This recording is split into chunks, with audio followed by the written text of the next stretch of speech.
बेटा हमें कैलकुलेट करना है कि ग्रुप्ड इंडक्टर्स की इक्विवेलेंट इंडक्टेंस कितनी होती है। तो सबसे पहले हम सीरीज ग्रुपिंग का केस ले रहे हैं। सीरीज में इंडक्टर्स लगाएंगे जिनकी इंडक्टेंसेस हैं L1, L2, L3 etcetera. n number of inductors हो सकते हैं, हमने यहाँ 3 लिए।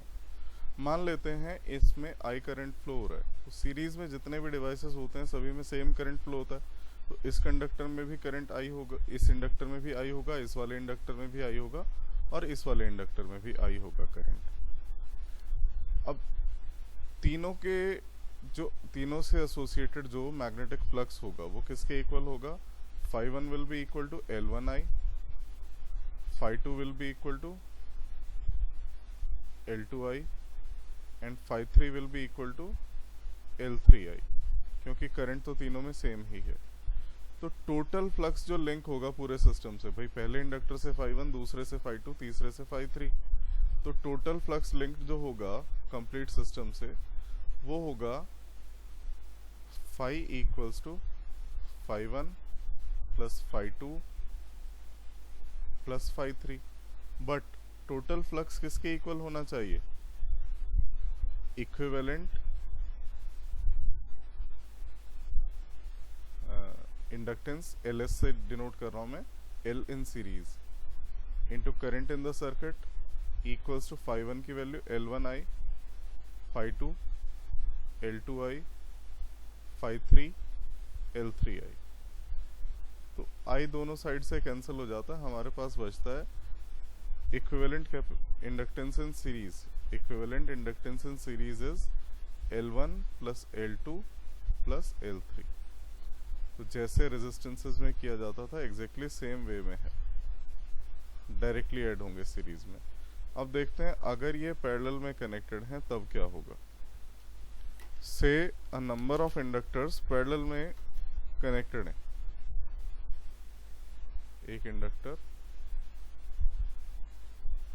ये रहा, एक और इंडक्टर और एक और इंडक्टर, ये तीनों पैरेलल में कनेक्टेड हैं।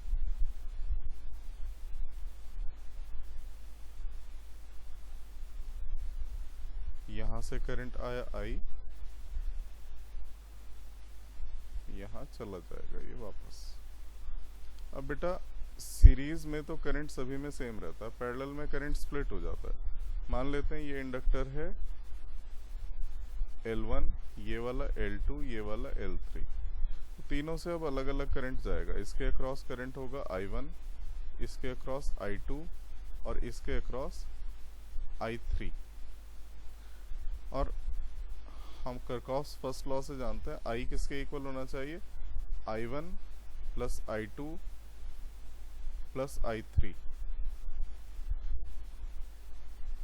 या हम क्या कह सकते हैं, अगर मैं इस इक्वेशन को डिफरेंशिएट कर दूं विद रिस्पेक्ट टू टाइम, तो हम बोल सकते हैं di over dt must be equal to di1 over dt plus di2 over dt plus di3 over dt।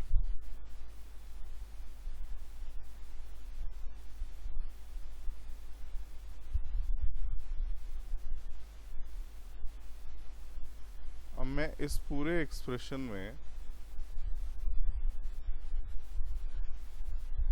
L से मल्टीप्लाई कर देता हूं।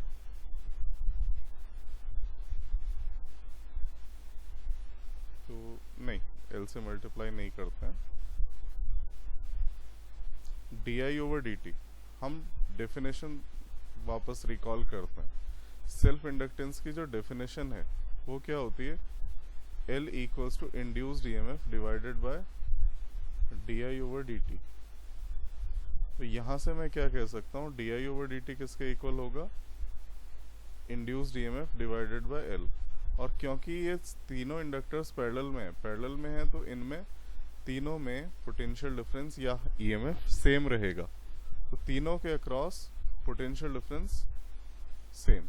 तो इसके बेसिस पर मैं लिख सकता हूँ di ओवर dt की जगह तो लिख सकता हूँ EMF divided bye L in parallel, equivalent जो इंडक्टेंस है। di1 ओवर dt की जगह लिखा जा सकता है EMF upon L1 D I two over D T की जगह E upon L two and D I three की जगह E upon L three.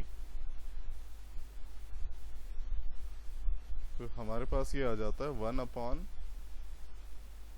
Inductance in parallel equals to 1 upon L1 plus 1 upon L2 plus 1 upon L3। ये equivalent inductance है parallel में।